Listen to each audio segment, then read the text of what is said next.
Hello everyone, इस series की नई वीडियो की शुरुआत करते हैं। इस वीडियो में हम बात करेंगे कवर्ड कॉल की। हम नई स्ट्रेटजी के बारे में पढ़ रहे हैं कि जो स्टॉक मार्केट में ऑप्शन ट्रेडिंग में ज़्यादातर जो ऑप्शन ट्रेडिंग में जो स्ट्रेटजी यूज होती है, उसी स्ट्रेटजी के बारे में हम पढ़ेंगे। कौन कौन सी स्ट्रेटजी होती है, कैसे यूज की जाती है, कौन सी स्ट्रेटजी किसके लिए प्रॉफिटेबल रहती है, किस स्ट्रेटजी में क्या प्रोज होते हैं, क्या कॉन्स होते हैं, उसके बारे में पढ़ेंगे। तो एक एक करके स्ट्रेटजी डिस्कस करेंगे।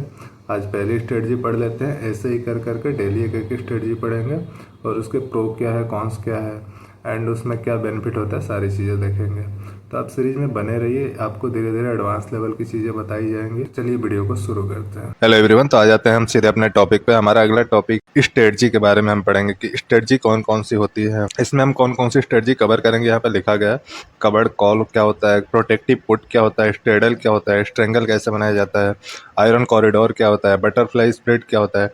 इतनी सारी चीज़ हम पढ़ेंगे। एक एक करके स्ट्रेटजी को डिस्कस कर लेते हैं, क्या कौन सी स्ट्रेटजी कैसे काम करती है और ये किसके लिए बनाई गई थी और क्या इसमें इंपॉर्टेंट होता है।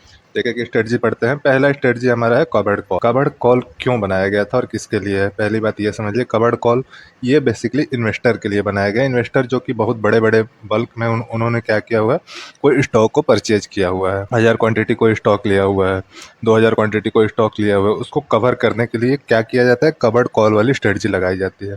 जैसे अगर किसी ने, कोई पर्सन है, वो क्या किया है, रिलायंस का 10,000 स्टॉक खरीदा हुआ है, तो अब उसके लिए दिक्कत ये होगी कि अगर स्टॉक ऊपर जा रहा है तब तो उसके लिए प्रॉफिट होगा, लेकिन कहीं गलती से स्टॉक अगर नीचे गिरने लगा तब तो उसके लिए लॉस होगा। उसी के लिए ये स्ट्रेटजी बनाई गई है। स्ट्रेटजी में होता क्या है, इसमें क्या होता है कि अगर कोई शेयर, अगर कोई पर्सन ने खरीदा हुआ, जैसे मैंने अभी आपको एग्जांपल बताया, कोई रिलायंस का शेयर किसी ने खरीदा हुआ है 10,000 क्वांटिटी। अगर उसको लग रहा है कि मार्केट नीचे जाएगा तो वो क्या करेगा कि स्टॉक तो उसने खरीदा ही हुआ है, तो ये तो ऑन करता ही है वो, लेकिन इसके बाद वो क्या करेगा, वो कॉल को शॉर्ट भी करेगा। मतलब कि अगर कॉल शॉर्ट करेगा तो उसके लिए क्या फ़ायदा रहेगा, मार्केट नीचे आएगी तो वो क्या रहेगा, प्रॉफिटेबल रहेगा। ऊपर रहेगी मार्केट तब भी प्रॉफिटेबल रहेगा। क्यों रहेगा, क्योंकि उसने क्या किया है, स्टॉक को खरीदा हुआ है, इसलिए प्रॉफिटेबल रहेगा। अगर मार्केट नीचे आ जाती है, साइडवेज रहती है, तो वो क्या करेगा, कॉल को शॉर्ट कर देगा, सेल कर देगा, तब भी वो उसके लिए क्या होगा, प्रॉफिटेबल रहेगा वो मार्केट में। तो मार्केट में बड़े प्लेयर को प्रॉफिटेबल रखने के लिए ये स्ट्रेटजी बनाई गई थी कि अगर कोई कॉल को, अगर कोई पर्सन कोई स्टॉक खरीदा हुआ है तो क्या करेगा, उसी स्टॉक को वो क्या करेगा, कॉल को शॉर्ट कर देगा। कॉल को शॉर्ट करेगा तो मार्केट नीचे आए या ऊपर जाए, दोनों में उसका क्या होगा, प्रॉफिट होगा। ठीक है, इसका डेफिनेशन जो भी है उसका स्क्रीनशॉट ले सकते हैं। बाकी इसका एग्जांपल देख लेते हैं, how a covered call work. इसमें क्या करना होता है, स्टॉक का ओनरशिप अगर किसी के पास है, कोई स्टॉक किसी ने खरीदा हुआ है, मैंने बताया आपको, उसके बाद क्या करता है, सेल कॉल ऑप्शन, मतलब कॉल ऑप्शन को सेल करता है।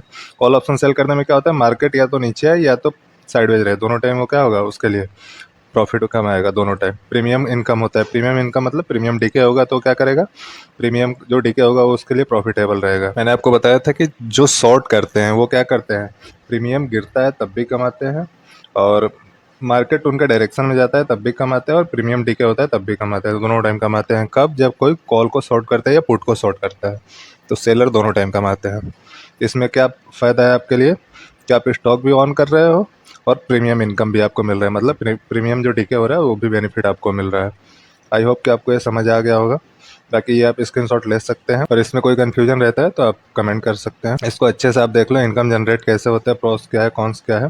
इसमें ये बेनिफिट रहेगा, अगर आप कवर्ड कॉल की स्ट्रेटजी लगाते हो तो ये बेनिफिट रहेगा, मार्केट या तो ऊपर जाए या तो नीचे आए, दोनों में आप प्रॉफिटेबल रहो, या फिर साइडवेज रहे। कभी भी मार्केट में कुछ भी करे, आप क्या करोगे, प्रॉफिटेबल रहोगे। ठीक है, कवर्ड कॉल बेसिकली किसके लिए बनाया गया था, कवर्ड कॉल बनाया गया था बड़े प्लेयर के लिए, और वो क्या करते हैं, दोनों टाइम प्रॉफिटेबल रहते हैं। जैसे यहाँ पे दिखाया गया है कि रिलायंस का कोई स्टॉक किसी ने खरीदा हुआ है, वो फिर क्या कर रहा है, एक रिलायंस का कॉल को शॉर्ट भी कर रहा है।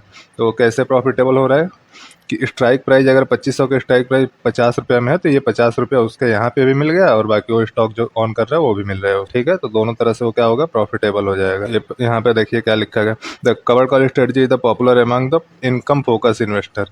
अगर कोई इनकम फोकस इन्वेस्टर है उसके लिए ज़्यादा प्रॉफिटेबल रहेगा। Generate the cash flow from their holding without selling them. ठीक है, तो ये बेसिकली किसके लिए है, बड़े इन्वेस्टर के लिए। ये ध्यान रखिएगा, अगर कोई बड़ा इन्वेस्टर है या बल्क में कोई ऑर्डर लगा रहा है तो उसके लिए क्या है, कवर्ड कॉल हमेशा प्रॉफिटेबल रहता है। आई होप कि कवर्ड कॉल आपको समझ आ गया होगा। अगर इसमें कोई कंफ्यूजन रहती है तो कमेंट कर दीजिएगा। Thank you everyone.